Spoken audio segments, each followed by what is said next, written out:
So that was Super Mario Kart, and overall I didn't think it was too great, but what about its sequel on the N64, Mario Kart 64?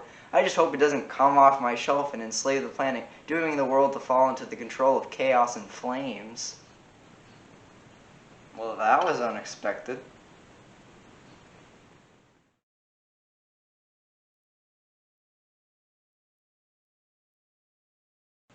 Enough of the crap, let's cut to the chase. Mario Kart 64 is the sequel to Super Mario Kart. I'd be scared if it wasn't. Super Mario Kart wasn't a great game, and there was a lot that it could have improved on. The Grand Prix was meh, the tracks were recycled eye torture, and the battle mode wasn't at its full potential. But all of it mainly came down to the limitations of the system it was on. The SNES tried to do Mario Kart justice, but it could only do so much. But what if there was a system built for 3D graphics right out the gate? What if Super Mario Kart didn't have to be the peak of evolution? Well, what do you know, Nintendo released their new fancy pants 3D system in 1996, the Nintendo 64. The Nintendo 64 is known for bringing several franchises into the third dimension.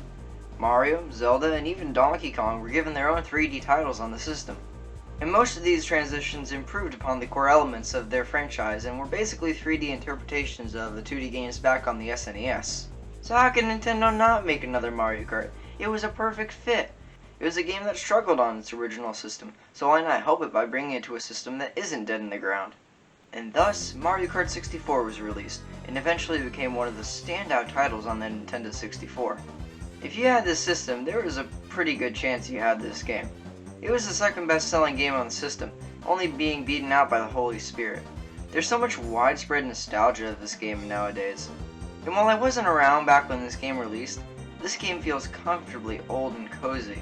It's a weird feeling that I get with most N64 games.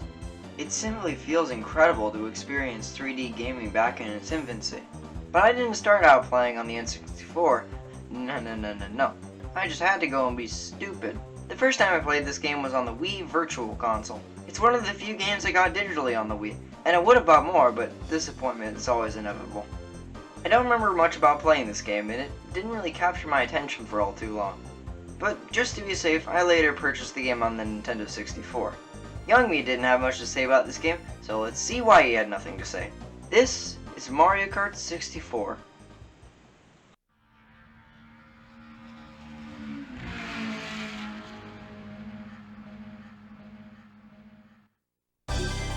Welcome to Mario Kart! Finally! After that, we're finally able to bounce right over to the Grand Prix and... Wait a minute. Everything's unlocked. I think I smell smoke. So this game has everything unlocked right when you start playing the game. There aren't any unlockable characters or new modes to work towards. And I don't think that was the best decision here. They probably did this because Mario Kart is a multiplayer-oriented series. If you went to a party, you don't want to go up to your disappointment of a friend to play Mario Kart Wii and realize that he doesn't even have baby Luigi unlocked. I think something's burning. That isn't a thing that can happen in this game, mostly because there's no baby Luigi. And on a side note, Kamek was originally supposed to be a playable character in the game, but was scrapped soon before the game's release. And Donkey Kong Jr. wasn't in this game. That tears it. This is one of the worst games I've ever played. It started the trend of not having Donkey Kong Jr. in it, and worst of all, it didn't even have baby Luigi. Oh!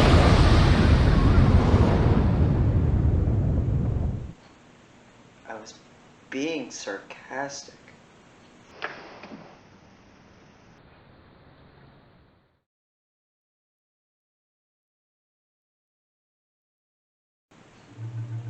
Well, that was unexpected. I wonder how the rest of the world's doing.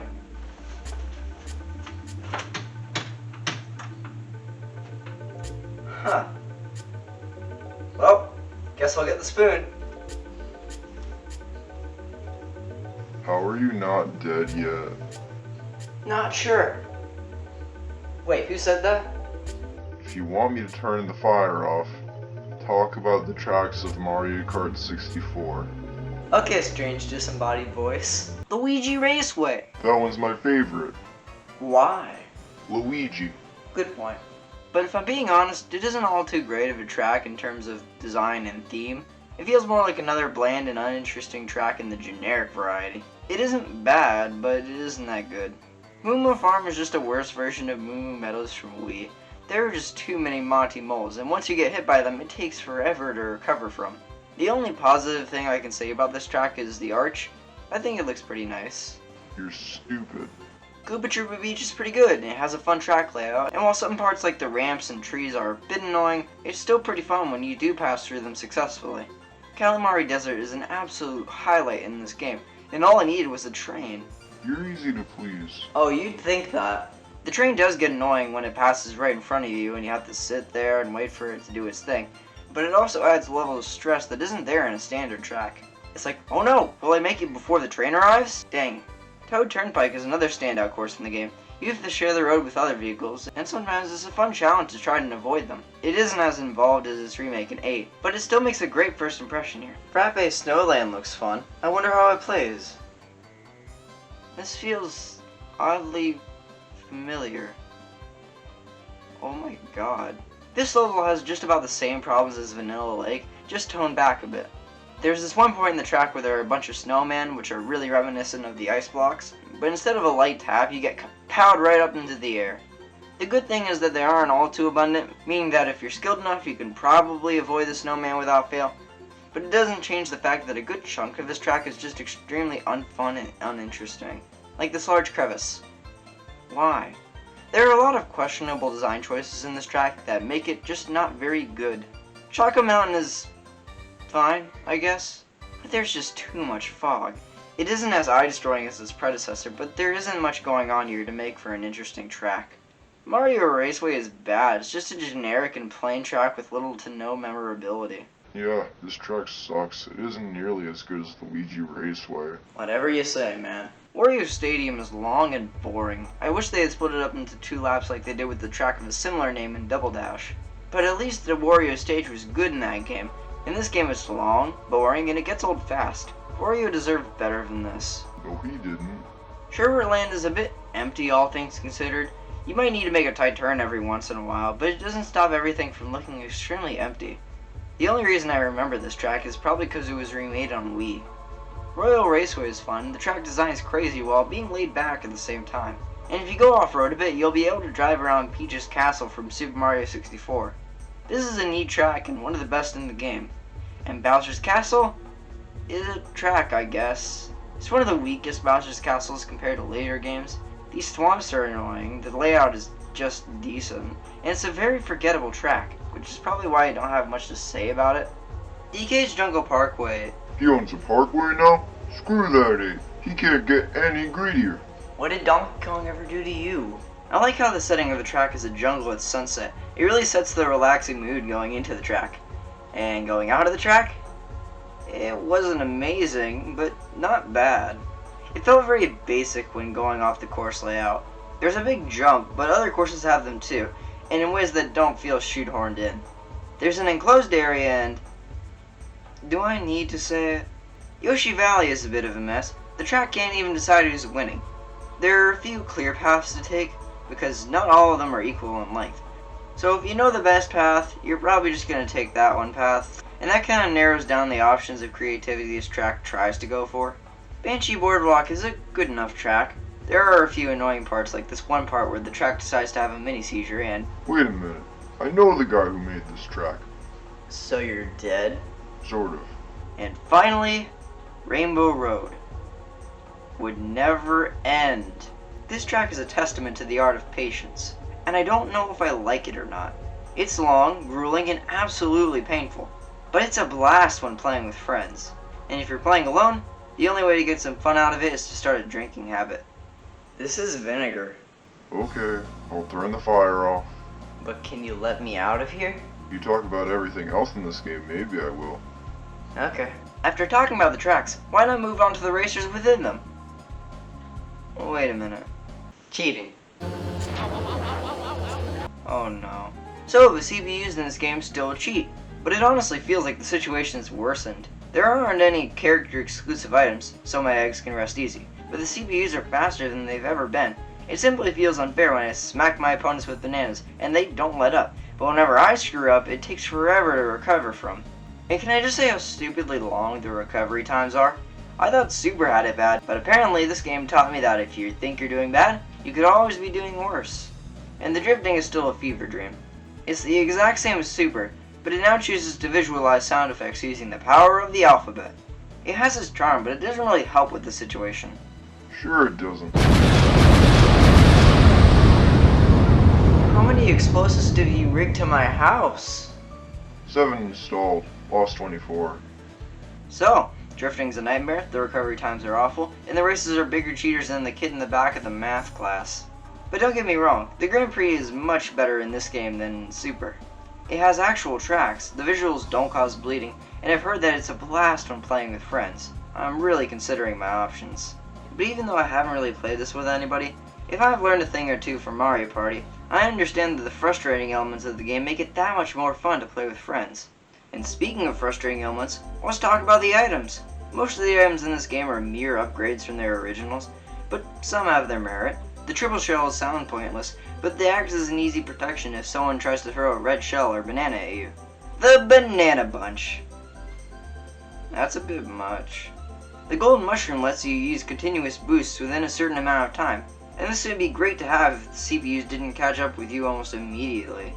And lastly, the spiny shell. Yeah, I just got tickets to the funeral. This item has been known to cause friendships to break, divorces to occur, and I heard some of its effects even measure on the Richter scale. And in this game, it doesn't appear all too often. Maybe I'm just lucky, but I barely ever get hit by any of these. But this is the only one where I get lucky, the rest of them just hate my guts. So that's it for the items, but what about the unlockables? Well, that's only kinda true. There is an unlockable extra mode once you beat all of the 150cc cups while getting gold. However, because getting to that point is extremely frustrating, and I just want to keep my sanity, I didn't unlock it. Loser. And there are the time trials, but there isn't anything to get out of these other than playing the tracks individually. Ah, you've done it. You've proven yourself to me. How so? You've moved on from his death. Whose death? Donkey Kong Jr.'s.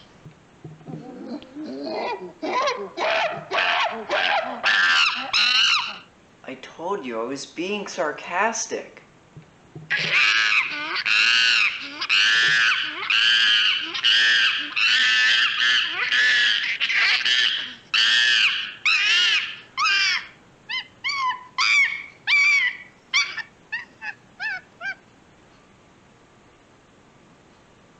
Fine. The battle mode's almost the same as Super's, but way better. You have free balloons and you have to keep them unpopped. However, the items make this a much more pleasurable experience. While they are largely the same, because the items are more capable of hitting the opponent, it makes them more satisfying. And the battle stages here are great. My two favorites are easily Block Fort and Skyscraper. And now that the game has 4-player capability, the possibilities are endless. But I still don't have anyone to play it with. So, overall, this is a great game. Everything in the game feels like what would have happened if Super Mario Kart wasn't on the SNES. It improves upon the original in almost every way. And while it could definitely be seen as frustrating and unfair when in single player, it's loads of fun when you have a bunch of friends over for some good old multiplayer fun. And despite the absence of Donkey Kong Jr., I'm confident when saying that this is a good Mario Kart.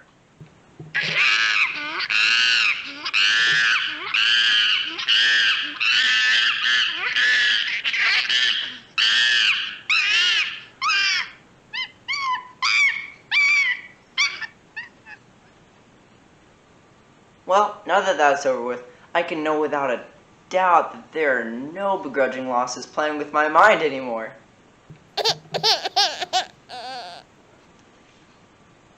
Here goes nothing.